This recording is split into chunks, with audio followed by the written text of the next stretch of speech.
Hello बच्चों, आशा करता हूं कि आप लोग स्वस्थ होंगे, कुशल होंगे, अपनी अपनी पढ़ाई भी कर रहे हैं। ये वीडियो हम काफी दिनों बाद बना रहे हैं। आज फिर बीच में कुछ स्वास्थ्य समस्या आ गई थी। आज हम लोग बात करने वाले हैं क्लास 11th फिजिक्स के अंतर्गत न्यूटन्स लॉज ऑफ मोशन। यह टॉपिक आप लोगों ने कक्षा 9 में पढ़ा है। कुछ आपको चीजें रिकॉल करते हुए हम आगे की बात बताएंगे। न्यूटन्स लॉज ऑफ मोशन में सबसे पहले हम लोगों को जानना है इसकी शुरुआत कैसे हुई। सबसे पहले गति के नियमों का अध्ययन प्रारंभ किया था अरस्तु ने। अरस्तु वाज ए ग्रेट फिलोसफर और उन्होंने सिर्फ ये बात बताई थी, कोई भी वस्तु गति कर रही है जनरली तो वो थोड़े समय बाद रुक जाती है। तो उस ऑब्जर्वेशन पर उन्होंने कहा कि उसे अगर फिर से आगे गति मेंटेन करना है उसमें तो फोर्स लगाना पड़ेगा। तो उन्होंने एक बात बता दी कि वस्तुओं को गति में बनाए रखने के लिए, गति में बने रहने के लिए बल की आवश्यकता पड़ती है, जो कि कोई भी एक सामान्य सा बच्चा देख करके प्रेक्षणों के आधार पर यह निष्कर्ष निकाल सकता है। इस कॉन्सेप्ट की चर्चा काफी दिनों तक रही। अरस्तु 384 ईसा पूर्व से लेकर के 322 ईसा पूर्व के दौरान वो रहे। उन्होंने अपनी ये बात बताई। इसके बाद 1564 में गैलीलियो आए, 1642 तक रहे। उन्होंने इस कार्य को आगे बढ़ाया और जड़त्व का नियम दिया। उन्होंने अपने इस जड़त्व के नियम को, गति के अध्ययन को मुख्यतः 3 पार्ट में बांटा। सबसे पहला पार्ट क्या था उनका? सबसे पहला पार्ट था, उन्होंने एक आनत तल लिया, उस आनत तल पर एक बाल को छोड़ दिया विरामावस्था से। फिर इसके बाद दूसरा आनत तल लगाया सेम हाइट का। इसके बाद आनत तल के बाद बॉडी को सीधे छोड़ दिया। एक में उन्होंने क्या किया, आनत तल को थोड़ा सा स्लोप दे दिया, झुकाव कम कर दिया। ये 3 उनके स्टेप्स थे, पहला, दूसरा एंड तीसरा। ऐसा देखा उन्होंने कि यहां से छोड़ी हुई बाल यहां आई, स्पीड बढ़ा, गिरी स्लोप पर गिरते गिरते फिर दूसरे आनत तल पर जब चढ़ने लगी तो वो सेम हाइट पर कवर की। इसमें इंक्लाइन प्लेन का फ्रिक्शन 0 माना गया। जब दूसरे वाले यहां से छोड़ने के बाद जब दूसरा आनत तल लिया जिसका स्लोप कम था तो देखा कि सेम हाइट तक गई, लेकिन उसके द्वारा तय की गई दूरी ज्यादा थी।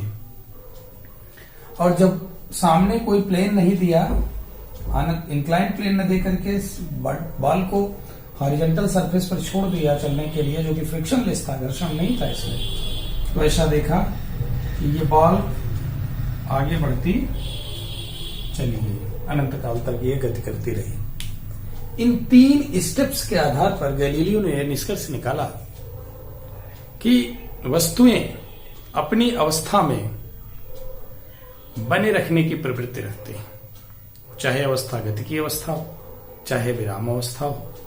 और इनके अरस्तु साहब के मत के विपरीत मत दिया कि वस्तु को गति में बने रहने के लिए बल की आवश्यकता नहीं पड़ती है।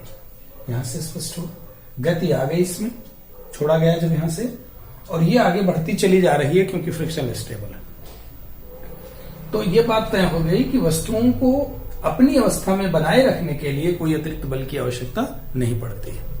हाँ, अवस्था में अगर परिवर्तन लाना है, चेंज लाना है, तो उसके लिए अतिरिक्त बल की आवश्यकता पड़ेगी। यहां के कॉन्सेप्ट से आया। जैसे यहां पर अगर घर्षण है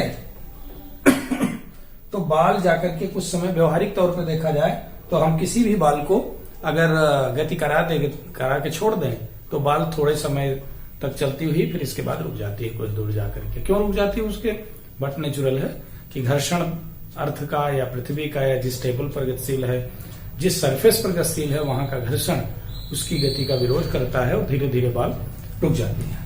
अगर घर्षण नहीं है तो बाल टिल इन्फिनिट टाइम तक चलती रहेगी। ये मत दिया किसने? गैलीलियो ने। अब ये गतिशील है तो गति करती रहेगी, वस्तु कहीं पर पड़ी है तो पड़ी रहेगी। जैसे मान लीजिए हमारे पास ये डस्टर है, डस्टर को हम यहां रख दें, अगर है ना, ये डस्टर अगर हम यहां रख दें तो ये डस्टर यहां पड़ा रहेगा जब तक कि इसको उठा करके हम आगे न ले जाएं। तो इसका मतलब यह हुआ कि वस्तु में अपनी अवस्था में परिवर्तन का विरोध करने का गुण आता है। यानी वस्तुएं नहीं चाहती हैं, और ये इनहेरेंट प्रॉपर्टी है बॉडी की, कि opposites any change in state of rest, either rest और मोशन। मोशन की बात हम करते हैं और रेस्ट की बात करते हैं। अवस्था दो प्रकार की होती है। तो गैलीलियो ने सबसे पहला गति से संबंधित अध्ययन करते हुए उन्होंने अपना एक कॉन्सेप्ट दिया जिसको हम जड़त्व कहते हैं, इनर्शिया कहते हैं। उन्होंने ये बताया कि वस्तुओं का वह गुण जिसके कारण वह अपनी अवस्था में होने वाले परिवर्तन का विरोध करती हैं, जड़त्व कहलाता है। अब अवस्था की बात अगर हम करते हैं तो दो प्रकार की होती है, विरामावस्था अथवा एक समान गति की अवस्था। वस्तु स्थिर है तो विरामावस्था में है, या एक समान वेग से गतिशील है उसको हम दूसरी अवस्था कहेंगे। इन दोनों अवस्थाओं में अगर वस्तु है तो तब तक उस अवस्था में बनी रहेगी जब तक कि हम बाहर से कोई अतिरिक्त बल लगा न दें। यानी वस्तु अपनी स्टेट ऑफ रेस्ट और मोशन को मेंटेन रखने की टेंडेंसी रखती है, and that inherent property of the body is termed as inertia of the body. तो ये मोशन को स्टडी करते समय अरस्तु और गैलीलियो दो साइंटिस्ट ने काम किया। अरस्तु तो बहुत कुछ नहीं दे पाए, लेकिन गैलीलियो ने काफी कुछ एक क्लू दे दिया। जिस समय गैलीलियो की डेथ हुई 1642 में, in the same year Newton was born. Newton उस समय पैदा हो गए, और न्यूटन एज यू नो नहीं जानते हैं तो आगे उनके कार्य को पढ़ेंगे तो आप लोग जानेंगे। बहुत महान साइंटिस्ट रहे हैं। उन्होंने गणित के क्षेत्र में, यांत्रिकी के क्षेत्र में, फिजिक्स के क्षेत्र में महान कार्य किए हैं। उनके कार्यों की चर्चा की जाए तो समय बहुत लग जाएगा। अवकलन की गणित दिया, बायनॉमियल एक्सपेंशन दिया, द्विपद प्रमेय, और इसके अलावा न्यूटन्स लॉज ऑफ मोशन दिया है। ये ऑप्टिक्स पर एक उनकी किताब ही, उन्होंने बहुत सारे कार्य किए प्रकाश के संदर्भ में। रिफ्लेक्टिंग टेलीस्कोप बनाया, परावर्तित दूरदर्शी बनाया, और इसके अलावा इसमें मैकेनिक्स में तो न्यूटोनियन मैकेनिक्स फेमस है, क्योंकि एक तरह से मान लीजिए कि फिजिक्स में बहुत बड़ा कंट्रीब्यूशन रहा है न्यूटन साहब का। अगर कोई फिजिक्स पढ़ता है, न्यूटन को नहीं जानता है तो उसको जानना चाहिए। आइए बच्चों देखते हैं। तो हम लोगों ने ये जाना कि कैसे गति का अध्ययन गैलीलियो और न्यूटन ने किया। तो मुख्य बात, अरस्तु ने जो बात बताई थी कि वस्तुओं को गति में बने रहने के लिए बल की आवश्यकता पड़ती है, उस कार्य को आगे बढ़ाने पर अरस्तु ने जो बात बताई, गैलीलियो ने उसके अपोजिट कॉन्सेप्ट दिया और एक लॉ ऑफ इनर्शिया दिया। अब इसके बाद हम लोग बात करते हैं न्यूटन्स लॉज ऑफ मोशन। बच्चों, आप लोग जानते हो न्यूटन का दौर कब से कब तक रहा? 1564 से न्यूटन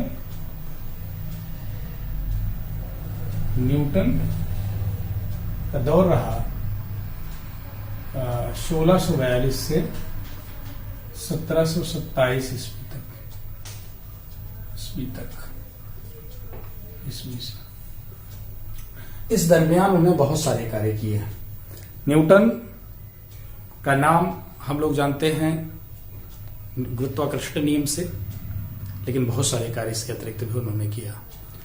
कैम्ब्रिज यूनिवर्सिटी में पढ़ने के लिए गए बिफोर ग्रेजुएशन, तो वहां पर प्लेग महामारी आ गई, पैंडेमिक थी, कई देश प्रभावित रहे होंगे। ये घर वापस लौट आए। लौटने के बाद इन्होंने अपने कार्य को आगे बढ़ाया। बहुत बड़े विचारक थे, और 2-3 वर्षों जो घर रहे हैं उस दौरान बहुत सारी चीजें उन्होंने डिस्कवर कर डाली। कॉलेज यूनिवर्सिटी पहुंचने के बाद उनके कार्य को द प्रिंसिपी ऑफ मैथमेटिशिया में प्रकाशित किया गया। धीरे धीरे वो अपने कार्य को लिखने लगे, तब जाकर के पता चला उनके कार्य के बारे में लोगों को। तो इन्होंने सबसे पहले जो नियम दिया, गति का प्रथम नियम, गति का प्रथम नियम क्या है बच्चों? गति का प्रथम नियम, गति का प्रथम नियम, इसको हम जड़त्व का नियम भी कहते हैं एक तरह से। मान लीजिए जड़त्व का नियम, ये क्या है? यदि कोई वस्तु विरामावस्था में है, विरामावस्था में है अथवा एक समान वेग से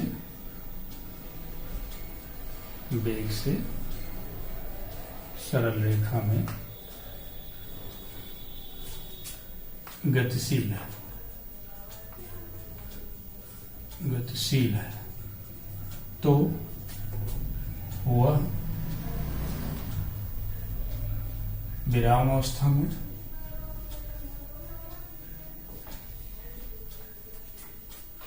अथवा सरल रेखा में है,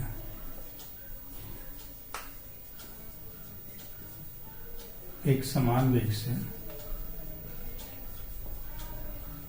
से गति करती रहेगी जब तक कि उस पर कोई बाह्य बल न लगाया जाए। बच्चों ये पहला नियम उनका कहलाया। जैसे मान लीजिए कोई एक बॉडी है, ये किसी वेलोसिटी से मूव कर रही, वेलोसिटी v से आगे बढ़ती जा रही है। अब इसमें दो ही परिस्थितियां हो सकती। यह किसी एक ऐसे सरफेस पे मूव कर रही है जिस पर कोई फ्रिक्शन नहीं, तो फ्रिक्शन नहीं है तो the body maintains its motion, uniform motion up to that distance जहां तक कि घर्षण नहीं है। और अगर घर्षण है तो वायुबल लग गया, बिना लगाए ही लग गया, और उस वायुबल के कारण धीरे धीरे ये आगे जाकर के रुक जाती है। मान लीजिए ये बॉडी यहीं पर रेस्ट स्टेट में है, दो स्थितियां। अब ये v = 0 है, तो यहां बनी रहेगी, यहीं पर ये बॉडी बनी रहेगी टिल इसको फोर्स लगा करके आगे की तरफ मूव न कराया जाए।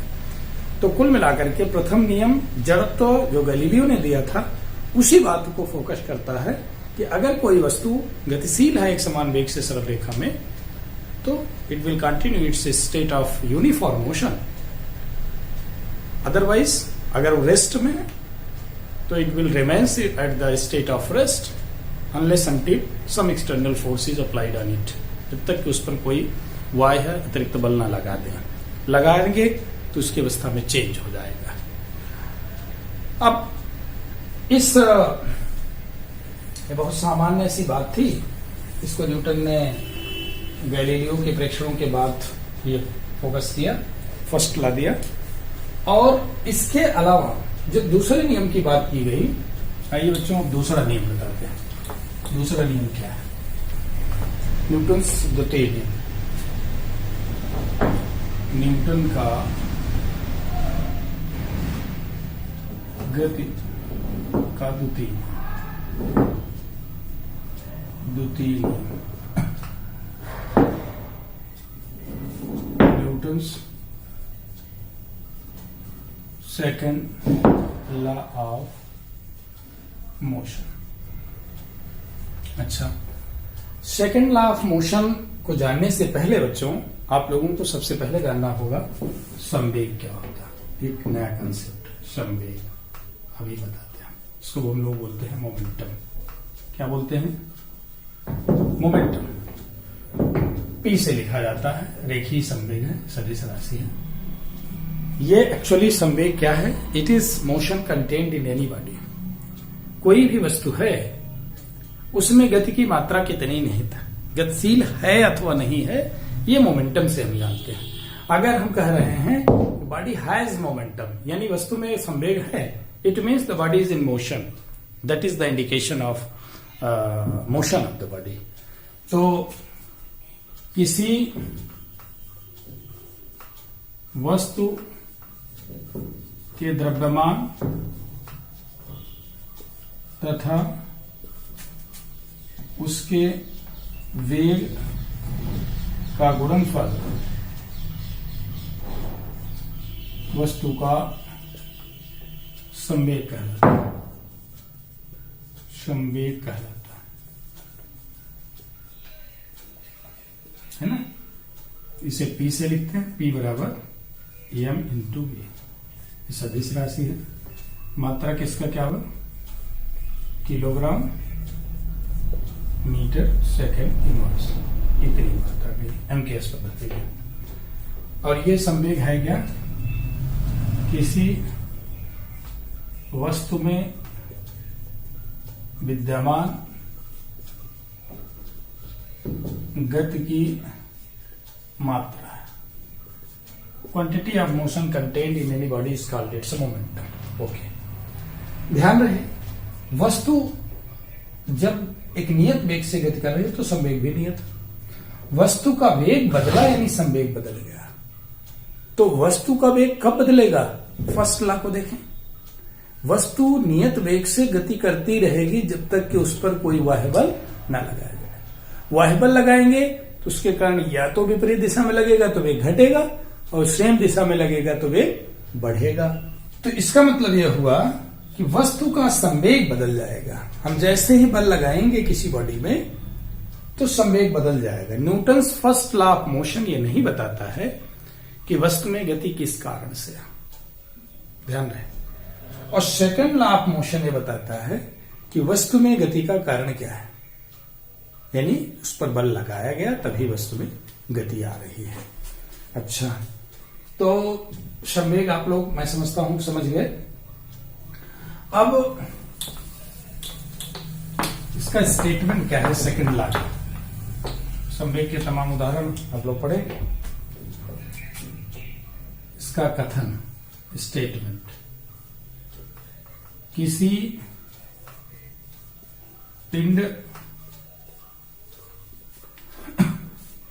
के संवेग परिवर्तन की दर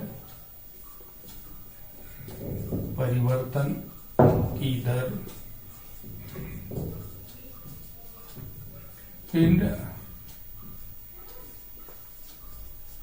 पर आरोपित वाय बल के अनुक्रमानुपाती होती है।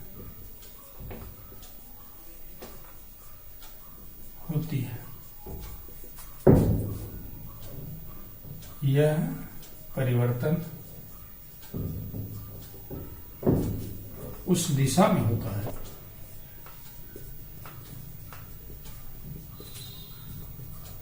जिस दिशा में बल लगता है। यानी परिवर्तन, संवेग परिवर्तन आरोपित बल की दिशा पर होता है। यदि कोई वस्तु जिसका द्रव्यमान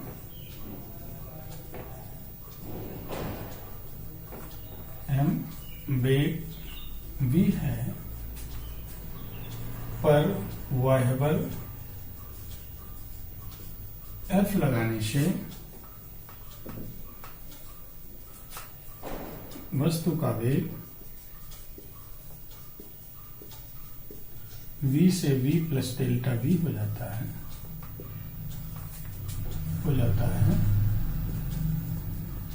अर्थात वस्तु का संवेग परिवर्तन डेल्टा p कितना हो जाता है? डेल्टा mv, अर्थात m इंटू डेल्टा v हो जाता है। तो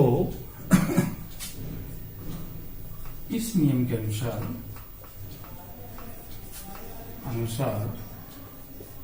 delta P upon delta T. Delta T time interval है जिस दौरान बल लगा है, इज प्रोपोर्शनल टू एफ, और इसी बात को कहें F is proportional to delta P upon delta T. Okay, इस बात को हम ऐसे भी कह सकते हैं कि एफ बराबर के into delta P upon delta T. ठीक, जहां के एक नियतांक है, के एक नियतांक है। यदि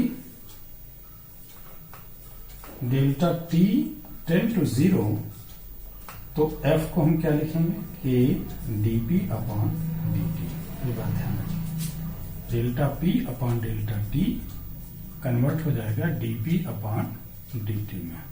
ये ध्यान रखिए कि अगर टाइम इंटरवल हमने बहुत कम ले लिया है तो ये परिवर्तन की दर जो है अवकलन में चेंज हो जाएगी, यानी संवेग परिवर्तन की दर को हम डीपी अपॉन dt लिखेंगे। जैसा कि आप लोग जानते हैं, इसे हम लिख देंगे कि D D T of DP upon D T को अलग से निकाल लें, डीपी अपॉन डी टी क्या हो जाएगा, D D T of M भी। ध्यान रहे मास तो बदलता नहीं, डी भी अपॉन डी टी हो गया, यानी इसको हम लिख सकते हैं एम ए। ये DP upon D T mass into acceleration हो गया, ये हो गया M A. F is equal to,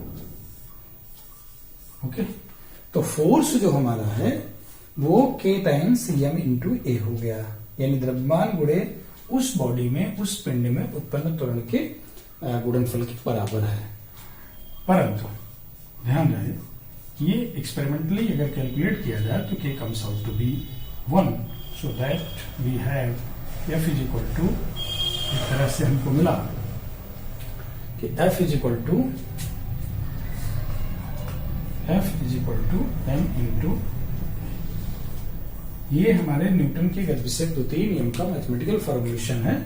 and this law states that whenever a certain force is applied on any body, that force is exactly equal to the mass times the acceleration produced into the body itself, यानी उस वस्तु के द्रव्यमान उसमें उत्पन्न त्वरण के गुणनफल के बराबर होगा।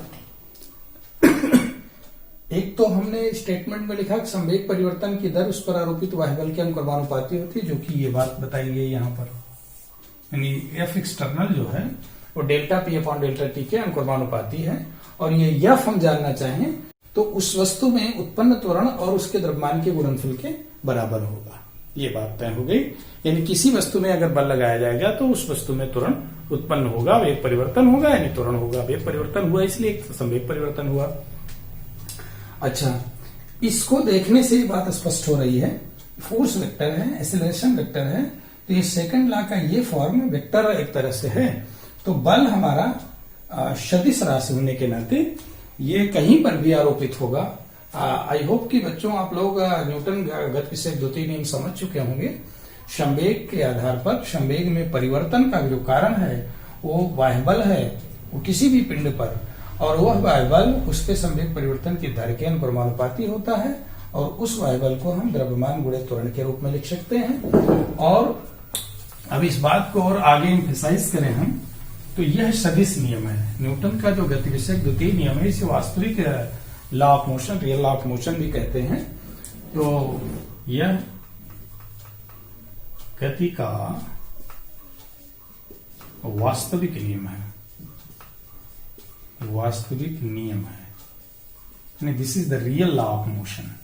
कौन? Real law of motion. Okay, real law of motion है।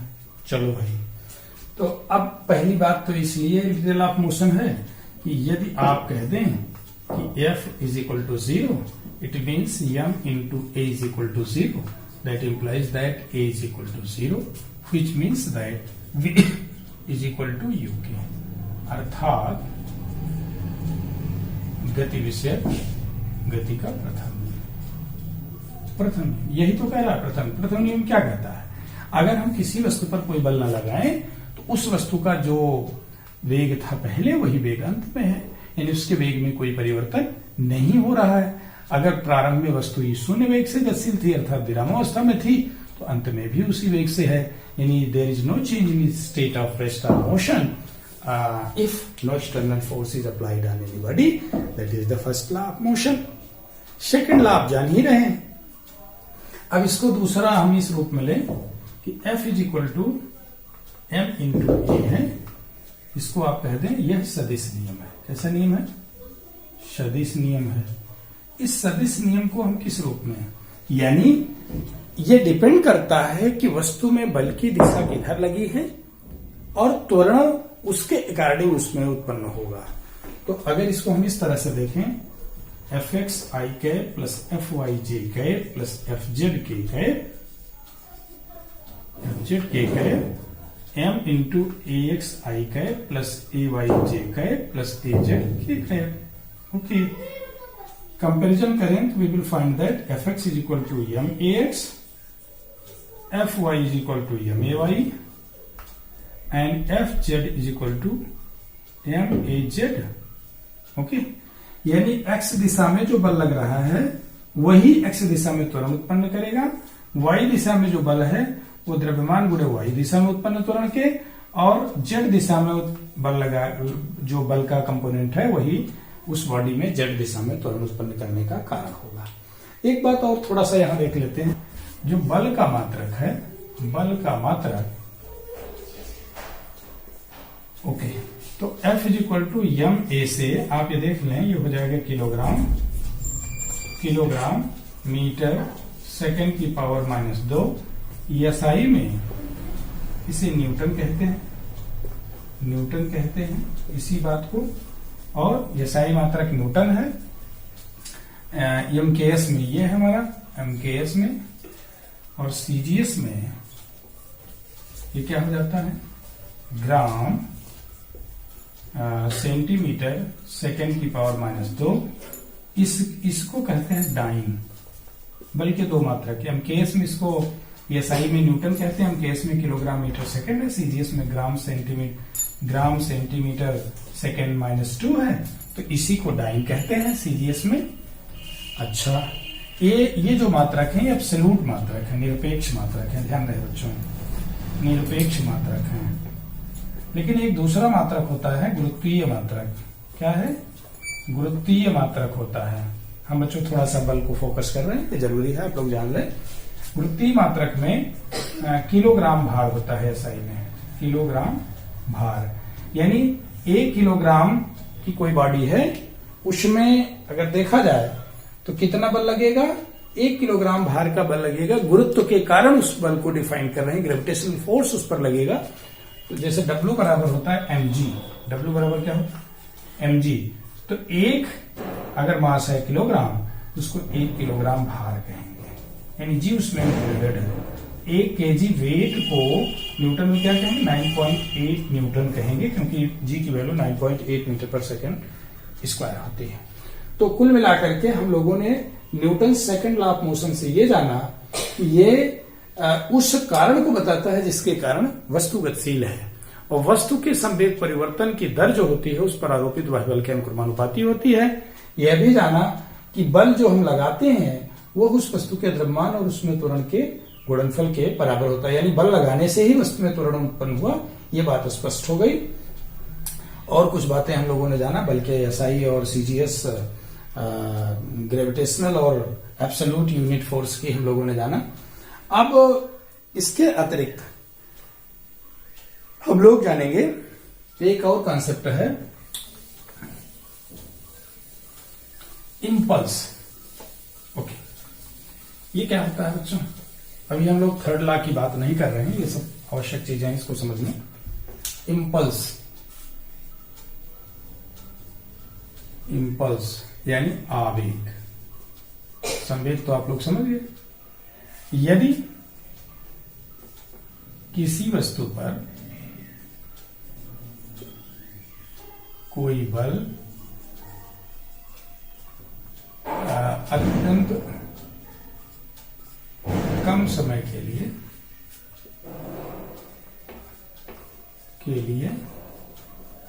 आरोपित हो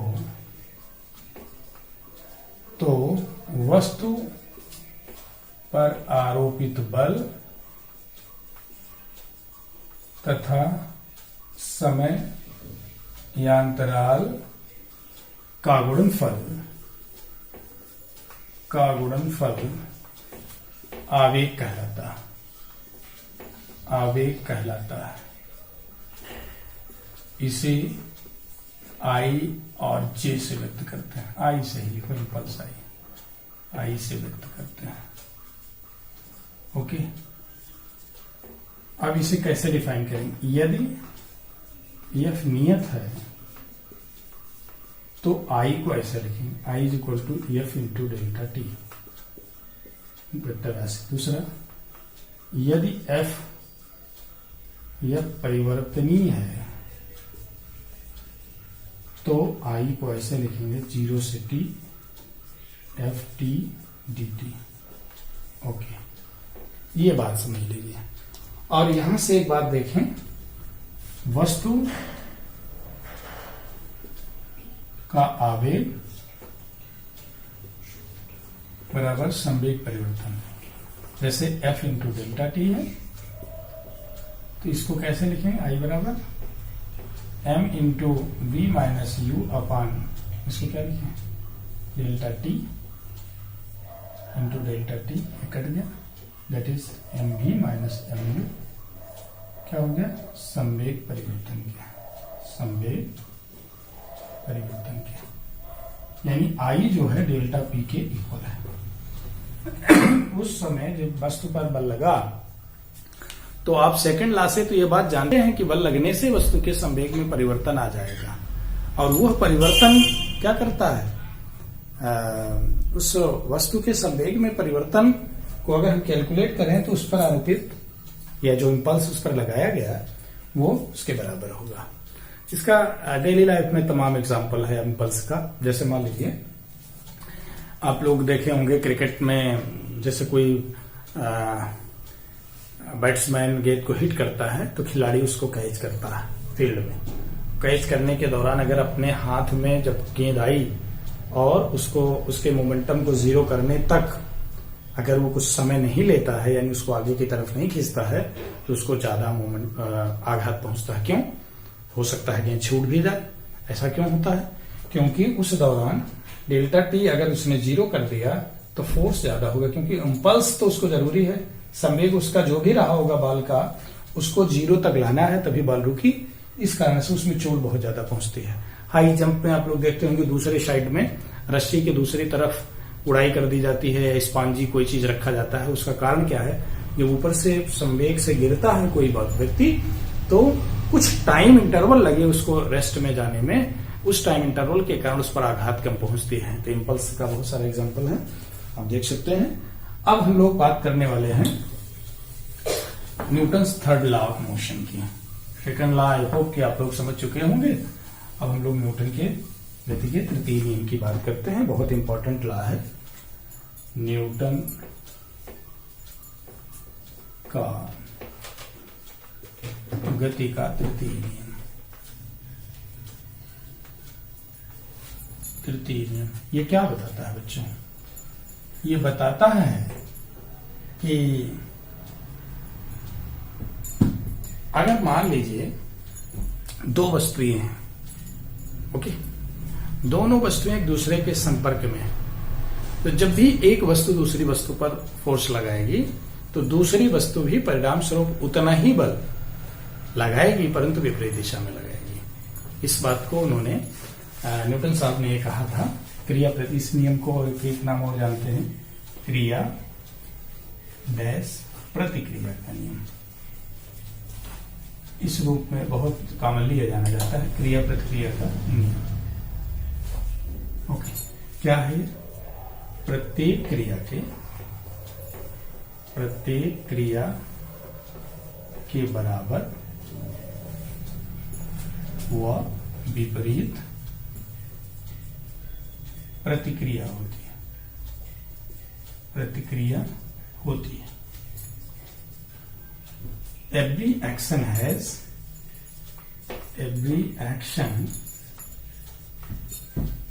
has equal an opposite reaction, that's the Newton's third law of motion. Okay बच्चों, समझ में आ गया। अब इसको थोड़ा सा और अच्छे से समझें। मान लीजिए आपके पास दो वस्तुएं हैं, एक वस्तु ये है, दूसरी वस्तु ये है। अब इसको हम ए नाम दे रहे हैं, इसको बी नाम दे रहे हैं। जब दोनों एक दूसरे के संपर्क में आई तो वस्तु बी द्वारा ए पर जो बल लग गया, यानी ए द्वारा बी पर बल लगा, ऐसे मान लें, इस बल को हम लोग क्या नाम देंगे, F B A, force applied on body B due to body A. और उसी समय बी द्वारा ए पर बल लग जाएगा, जिसको हम कहेंगे एफ ए बी। ओके, तो जब दो वस्तुएं एक दूसरे के संपर्क में आती हैं तो ऐसे में एक वस्तु द्वारा दूसरी वस्तु पर बल लग जाएगा, स्वाभाविक रूप से लग जाता है।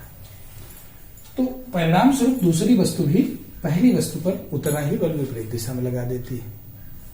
क्योंकि इन दोनों वस्तुओं का अगर एक हम सिस्टम माने, निकाय माने, इन दोनों का ही एक युग माने और कोई तीसरी वस्तु नहीं है, न कोई तीसरा बल लग रहा है, तो ऐसी स्थिति में इस निकाय पर कोई बल तो लगा नहीं है ना, केवल दो ही वस्तुएं। तो ऐसे में एक वस्तु द्वारा दूसरी वस्तु पर आरोपित जो बल है, दूसरी वस्तु द्वारा पहले पर आरोपित बल के बराबर परिमाण पर विपरीत दिशा में होता है। इसमें एक बात यह है, किसी को क्रिया किसी को प्रतिक्रिया मान सकते हैं। ये जज कर पाना कि कौन सी क्रिया है और कौन सी प्रतिक्रिया है, ये अनसर्टेन होता है, इनडेफिनिट होता है। लेकिन एक अगर वस्तु पर लगने वाले बल को हम क्रिया कहेंगे तो दूसरा कॉन्सिक्वेंस में दूसरा प्रतिक्रिया हो जाएगा। ओके, अब इसको अगर हम लिखें तो F A B is equal to minus F B A. Newton's third law of motion का एक तरह से कहने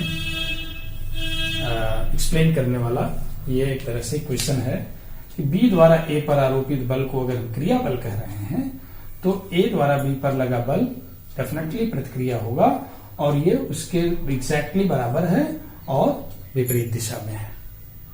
इसके तमाम उदाहरण है बच्चों। और सबसे अच्छा एग्जाम्पल, आप लोग वॉकिंग करते हैं प्रतिदिन, हम लोग कभी स्थिर तो रहते नहीं। एक्शन, जैसे ही हम अपने पैरों से पृथ्वी यानी जमीन को पुश करते हैं तो हम क्या लगाते हैं, अर्थ पर एक्शन लगाते हैं, और अर्थ भी हमारे बॉडी पर एक रिएक्शन फोर्स लगा देती है। जैसा कि हमने आप लोगों को बताया था डिकम्पोजिशन वेक्टरों के वियोजन पर, तो ये अगर आपने एक्शन फोर्स लगाया, ये फोर्स नीचे की तरफ एक्शन है, तो निश्चित रूप से ये एक्शन है तो ये रिएक्शन फोर्स हो जाएगा ऊपर की तरफ आर, और इसका एक कंपोनेंट इधर आर कास थीटा हो गया, थीटा एंगल पर है, तो इधर की तरफ एक आपका आर साइन थीटा हो गया, आर साइन थीटा। तो ये आर कास थीटा आपको चलने के लिए फोर्स प्रोवाइड किया। ये कैसे, जब तक कि आपने किसी इंक्लाइन डायरेक्शन में एक्शन फोर्स नहीं लगाया था तब तक मोमेंट नहीं हो पा रहा था। और ये अर्थ और मैन के कांटेक्ट सरफेस पर ही ये कभी भी, ध्यान रहे, थर्ड लॉ कभी भी एक सिंगल बॉडी पर काम नहीं करता है, ये दो बॉडी का होना जरूरी है, एटलीस्ट टू बॉडी डिफरेंट होना जरूरी है, तभी एक्शन और रिएक्शन काम करता है। इसी तरीके से रिकॉइल ऑफ गन में देख लें, रिकॉइल ऑफ गन की बात करें और रॉकेट प्रोपल्शन की बात करें, है ना, नौका से किसी यात्री का नदी के किनारे उतरना, कैसे उतरता है, वो नौका पर धक्का देता है तो आगे जंप कर जाता है। तो क्योंकि जितना बल से वो नौका को धक्का देता है, नौका भी उतने ही बल से उसको आगे की तरफ पुश कर देती है, रिएक्शन लग जाती है, तो आगे चलता है। ऐसे रिकॉइल ऑफ गन में देखिए, जब बुलेट निकलती है तो एक्शन फोर्स उस पर काम करता है और रिएक्शन फोर्स के कारण गन और बुलेट निकल गई, गन पीछे प्रतिक्षिप्त होती है, पीछे की तरफ जर्क करती है। ये तमाम ऐसे एग्जांपल्स हैं एक्शन रिएक्शन के। आप किसी को एक चाटा मार दें तो क्या होगा, दीवार पर एक चाटा मारे तो दीवार भी आपके हाथ पर उतना ही चोट पहुंचाती है, रिएक्शन फोर्स लगता है। तो ये बहुत ही प्राकृतिक रूप से ये बात सिद्ध हुई। तो हम लोगों ने न्यूटन के इस गति के अध्ययन को 3 भागों में देखा। फर्स्ट लॉ जो कि यह बताता है कि वस्तुओं में अपनी अवस्था में परिवर्तन का विरोध करने का गुण, जिसको हम जड़त्व भी कहते हैं, यानी वस्तु अगर विराम अवस्था में है या एक समान वेग से सरल रेखा में गतिशील है तो उसी स्थिति में उसी गति से बनी रहेगी, हम जब तक कि उस पर कोई बाह्य बल न लगाएं। दूसरे में हम लोगों ने देखा कि अगर किसी वस्तु पर बल लगा रहे हैं तो उसके बस संवेग में परिवर्तन होगा और संवेग परिवर्तन की दर के अनुक्रमानुपाती होगा आरोपित बल। इस